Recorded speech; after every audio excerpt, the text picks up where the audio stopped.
नमस्कार दोस्तों।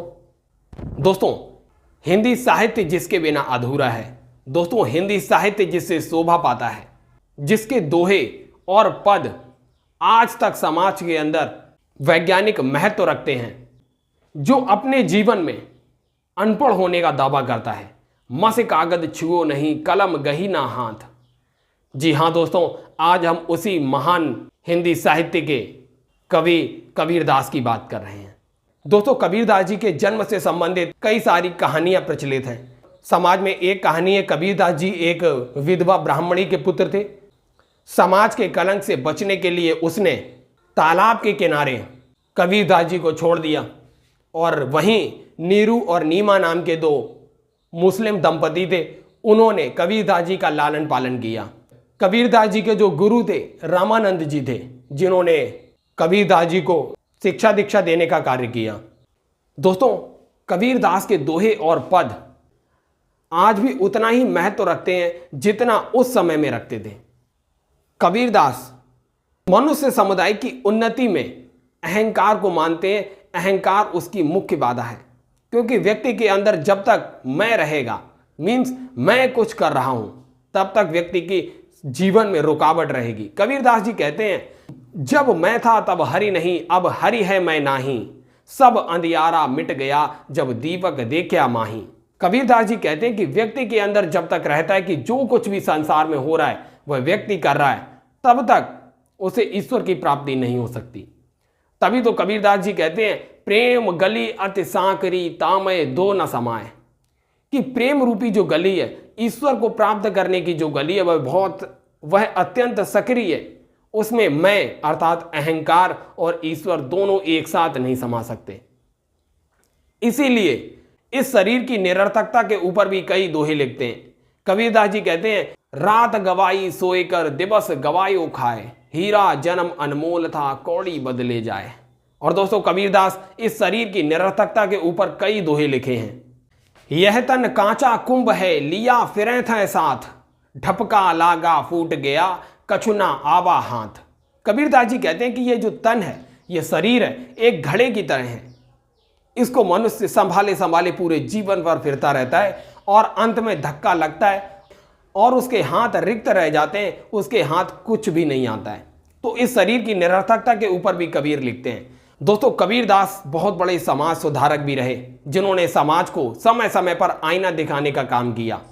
कबीरदास जी निर्गुण भक्ति शाखा के जो प्रेम मार्गी के कवि थे, वो कबीरदास थे। निर्गुण का अर्थ होता है कबीरदास के ईश्वर किसी मूर्ति में समाहित नहीं हो सकते। कबीरदास के ईश्वर किसी मस्जिद अथवा मंदिर में समाहित नहीं हो सकते। कबीरदास के ईश्वर तो निराकार हैं। निराकार का शाब्दिक अर्थ होता है ऐसा आकार जिससे पूरे ब्रह्मांड के सभी आकार निकले हुए हैं। ईश्वर वही है। तो कबीरदास जी उसी निराकार स्वरूप ईश्वर को मानते हैं। कबीरदास ने जितने भी समाज के अंदर पाखंड हैं, सारे के सारे पाखंडों का उजागर किया है। कांकड़ पाथर जोड़ गए, मस्जिद दई बनाए, और ताचड़ मुल्ला बांग दे, क्या बहरा हुआ खुदाए। दोस्तों, समाज के अंदर फैली हुई कई प्रकार की कुरीतियां हैं, जैसे जाति प्रथा भी एक समाज के अंदर फैली हुई बीमारी है। कबीरदास जी इसके ऊपर भी व्यंग कसते हुए दोहा लिखते हैं, जाते न पूछो साधु की, पूछ लीजिए ज्ञान। मोल करो तलवार का, पड़ा रहन दो म्यान। कबीरदास जी ने यहाँ पर जाति पात, संसार के अंदर जो फैली हुई कुरीतियां हैं, उनके ऊपर काफी कठोर कुठाराघात किया है। दोस्तों, कबीरदास ने व्यक्तिगत अहंकार को भी चोट पहुंचाई है। जैसे कबीरदास जी लिखते हैं, बड़ा हुआ तो क्या हुआ, जैसे पेड़ खजूर, पंछी को छाया नहीं, और फल लागत अति दूर। तो कबीरदास जी ने खजूर के पेड़ के माध्यम से व्यक्ति को बताया कि यदि व्यक्ति खजूर की तरह अगर बड़ा होगा, जिससे कोई समाज को फायदा ही नहीं है, तो उसके बड़ा होने का कोई औचित्य नहीं है। कबीरदास जी ईश्वर की उपासना करते हुए कहते हैं, कबीरदास जी के जो राम हैं वही पूर्ण परमेश्वर हैं।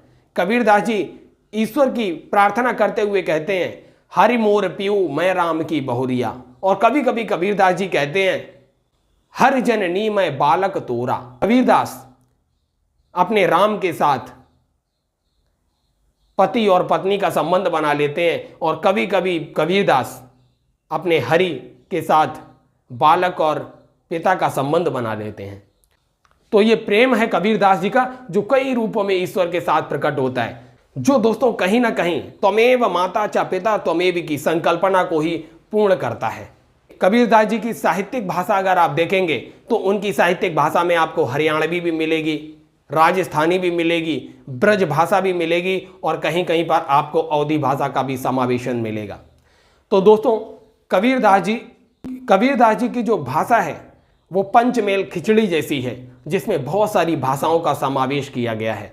कबीरदास जी का जो एक बीजक नाम का ग्रंथ है, जिसको 3 भागों में उनके शिष्य भागोदास और धर्मदास के द्वारा विभाजित किया गया है, उनके बीजक नाम के ग्रंथ को पहला है साखी। साखी का अर्थ होता है साक्षी, जिसमें दोहों का संकलन किया गया है। दूसरा है सबद। सबद का अर्थ होता है शब्द, इसमें आपको गेय पद मिलेंगे, ऐसे पद जिनको गाया जा सकता है। और तीसरा है रमैनी। रमैनी का अर्थ है अपने राम में पूर्ण लीन भाव से जो उन्होंने पद अथवा दोहे लिखे, उनका संकलन है। तो दोस्तों बीजक नाम का संग्रह उनके शिष्यों के द्वारा साखी, सबद और रमैनी में विभाजित करके लिखा गया है। तो दोस्तों हमने आज की वीडियो में कबीरदास जी के महान समाज सुधारक, महान साहित्यकार कबीरदास जी की बात की। अगर दोस्तों आपको ये वीडियो श्रृंखला अच्छी लग रही हो तो इस सक्सेस विस्टा क्लासेस चैनल को ज़्यादा से ज़्यादा शेयर कीजिए और चैनल को सब्सक्राइब करते रहिए, वीडियो को लाइक और शेयर करते रहिए। Thank you.